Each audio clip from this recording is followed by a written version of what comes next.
Grand 4, division de nombres relatifs.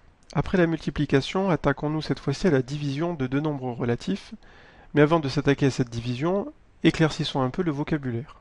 Si on a deux nombres a et b avec b qui est différent de 0, alors le résultat de la division de a par b, ce n'est rien d'autre que la fraction a sur b.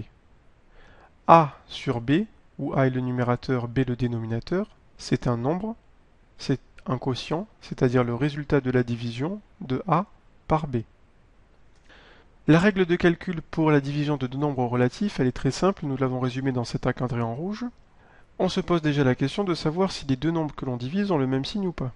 S'ils ont le même signe, le résultat sera positif. S'ils n'ont pas le même signe, le résultat sera négatif.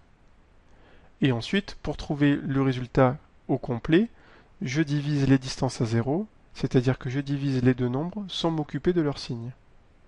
Exemple, a égale moins 4 divisé par moins 5. Je peux réécrire cette division sous forme de fraction moins 4 sur moins 5. Les deux nombres sont de même signe, donc le résultat est positif. Et 4 divisé par 5, ça fait 0,8. Petit b, 4 divisé par 5, que je peux réécrire sous forme de fraction 4 sur 5.